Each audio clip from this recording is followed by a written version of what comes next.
sobre este tema, es decir, yo creo que es absolutamente lógico entender la desesperación y la reacción de la gente, porque el alcalde es la esponja, es el primer receptor del malestar ciudadano. Entonces ya que intervengan las Fuerzas Armadas, pero si las Fuerzas Armadas intervienen, como yo creo que en algunas circunstancias podrían hacerlo, sin una policía, con recursos, con tecnología, con comunicación, con vehículos, es decir, no vamos a poder. Y le vamos a arrimar a los militares un problema que en realidad no es su responsabilidad principal, es de la policía, la tarea de combatir y neutralizar a la delincuencia. En fin, esta discusión continúa y como yo creo que yo recojo una cosa muy importante, ya mucho palabreo, ya no estamos en el momento del diagnóstico, ahora hay que ponerse a hacer. Está en nuestros estudios Marieta Rivera, bienvenida. Marieta, gracias por estar acá. Marieta es hija del general Juan Rivero Lazo, él está sentenciado, y fue sentenciado junto con Alberto Fujimori y Vladimiro Montesinos por supuestamente ser el responsable de hechos como el de Barrios Altos. ¿A cuántos años está sentenciado tu padre, Marieta? Bueno, buenos días, Nicolás, y muchas Bienvenida. gracias por esta oportunidad.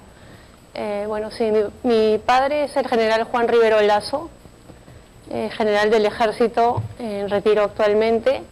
Él fue director de inteligencia en los años 91 y 92. Y por ocupar ese cargo en la lucha contra la subversión, fue involucrado en algunos casos, como son los de Barrios Altos. Y lamentablemente, a pesar de que durante todos estos años de proceso, porque él ya lleva 22 años, 5 meses preso, de los cuales lo tuvieron con prisión preventiva durante 12 años y medio sin ninguna sentencia. 12 años y medio en prisión preventiva. Preventiva. Y la ley lo que establece es que se supone que el máximo son 36 meses, es decir, ¿cierto? 3 años.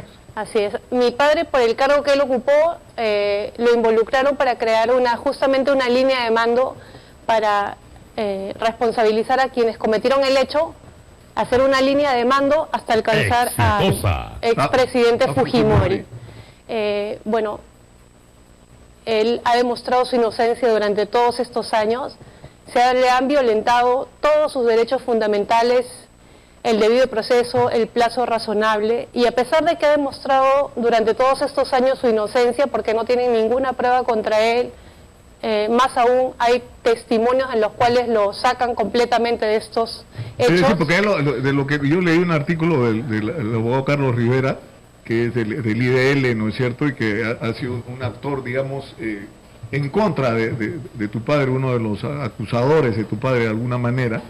Lo que él sostiene es que más o menos no había manera de que tu papá no supiera lo que estaban haciendo con el Grupo Colina y con la gente de Martín Rivas y compañía, ¿no? Bueno, sí, efectivamente son elucubraciones. Estos son unas ONGs que se han constituido como abogados de la parte civil en estos casos, y evidentemente ellos tienen que sostener alguna teoría para darle sustento a este tipo de acusaciones. Más allá de las personas que tengan responsabilidad en estos hechos, aquí básicamente es un tema de que se ha vulnerado el debido proceso, y no por una necesidad de hallar responsables se pueden condenar a personas inocentes, como es el caso de mi padre, ¿no? Entonces, nosotros hemos denunciado todas estas vulneraciones al debido proceso ante la Corte Interamericana de Derechos Humanos. Que ha cobrado actualidad esto de la Corte porque por el caso Polay, ¿no? Estuvo acá sentado hace unos días el abogado de Polay, y primero se dio una información muy tergiversada. Esto fue un recurso que presentó el año 2007 Javier Vallerriestra, donde Polay reclamaba por supuestos maltratos de los que había sido objeto durante su detención a partir del año 92. No pedía ni dinero ni su liberación, sino el cambiar su condición carcelaria y que cesen los supuestos maltratos. Y se ha dicho que se le iba a pagar, o sea, cosas que no tienen que ver con la verdad. Pero lo que me llama la atención es que el recurso es del 2007. Es decir, se han demorado 16 años para estar, o sea...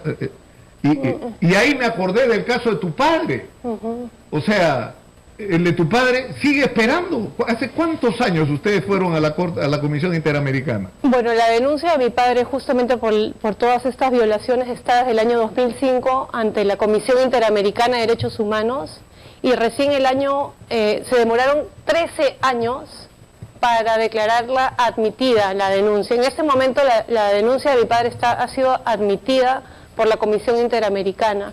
El año 2019 recibí una comunicación pidiéndole al Estado peruano que llegue a un acuerdo amistoso por la vulneración de los derechos humanos de mi padre.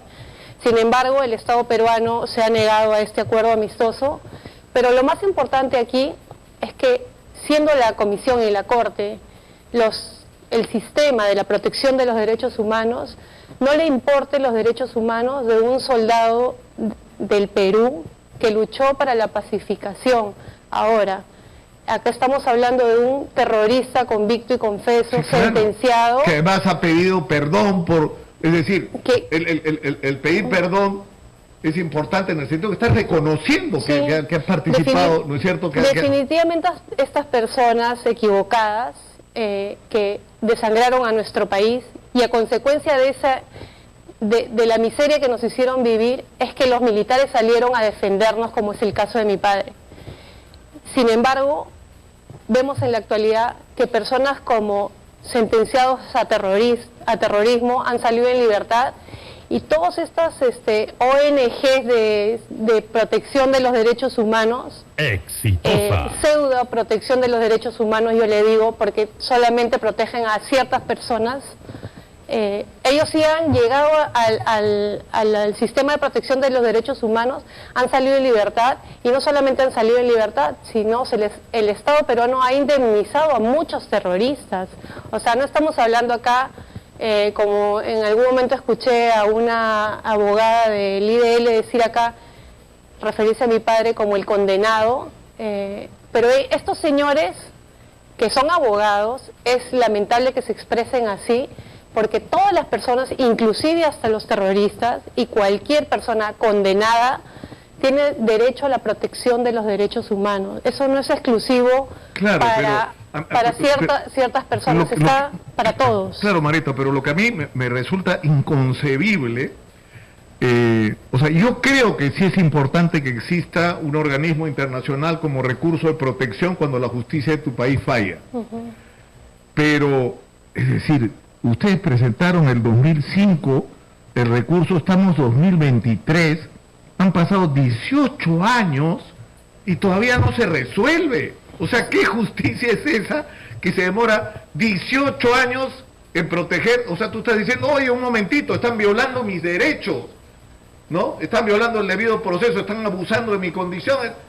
Y te demoras 18 años en dar una respuesta, ¿a qué te sirve? Es inconcebible, ¿no? Yo acá una llamada de atención y si nos están escuchando los miembros de la Comisión Interamericana y de la Corte, que por favor demuestren realmente que su función es real, porque vemos que aquí, al menos para el Perú, no se aplica la protección de los derechos humanos. El caso de mi padre es emblemático, Nicolás. Él fue detenido el año 2001, lleva 22 años y medio en una cárcel. Se le abrieron el 2001, se le abrieron 7 procesos. De esos 7 procesos solamente han concluido 3 procesos. Los demás procesos siguen sin sentencia. O sea, siguen en juicio 22 años y medio después o 23 años. Así es. Mi padre tiene en este momento 81 años. Se han demorado 22 años y medio en terminar 3 procesos. ¿Cuántos años más tiene que esperar mi padre por sentencias firmes?